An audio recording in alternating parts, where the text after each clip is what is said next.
আসসালামু আলাইকুম। কত বড় একটা বালতি নিয়ে এসেছি। এটা কিন্তু 50 লিটারের একটা বালতি। আজকে আমি এই বালতিটা ভরবো, তবে মাটি দিয়ে নয়। কারণ মাটি দিয়ে যদি আমি এই বালতিটা ভরি, এটার যে কি ওজন হবে সেটা আমার ছাদের জন্য খুবই ক্ষতিকর হবে। আর এত মাটি আমি পাবোই কোথায়? আমরা যারা ছাদ বাগান করি তাদের কিন্তু একমাত্র ভরসা নার্সারি। আর নার্সারি থেকে এত এত মাটি কিনে বাগান করা অনেক বেশি কঠিন। আর পুরোপুরি মাটি ব্যবহার করে বাগান করলে এতে কিন্তু ছাদেও অনেক বেশি ওজন হয়ে যায়। তো প্রথমে দেখতে পেলেন আমি এটার নিচে কিছু ফুটো করে নিয়েছি। এরপর কিছু ভাঙা ইটের টুকরো দিয়ে ওই ফুটোগুলো বন্ধ করে দিয়েছি। তার উপরে আমি কিছু কাপড় বিছিয়ে নিয়েছি, এতে আমার মাটিটা পানিতে ধুয়ে বেরিয়ে যাবে না। তারপর দিয়ে দিয়েছি সামান্য কিছু মাটি। আর আমি এখানে এই প্রথম লেয়ারটায় একটু বেশি মাটি দিয়েছি, এর পরের লেয়ার গুলোতে আমি একদমই কম মাটি দিই। এরপর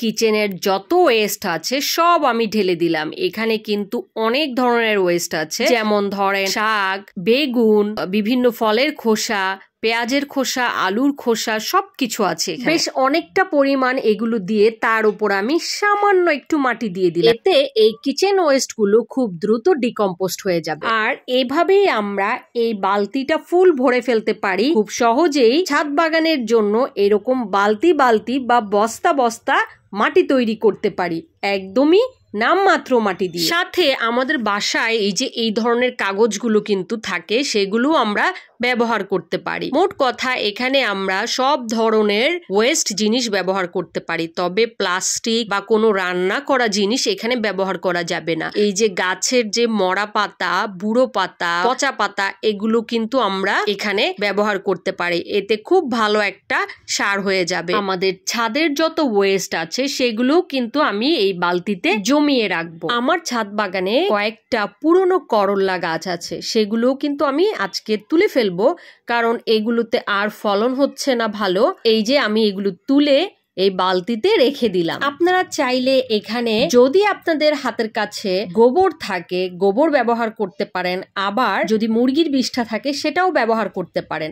আমার কাছে তো এখন গোবর নেই, কিন্তু মুরগির বিষ্ঠা আছে, তো এটা আমি পরে ব্যবহার করব। এইভাবে আমি এই বালতিটা ভরে ফেলবো। এই যে মাচার এই দিকটায় করল্লা গাছ ছিল, তো সেগুলো আজকে আমি তুলে ফেললাম, এগুলো নষ্ট হয়ে গিয়েছিল।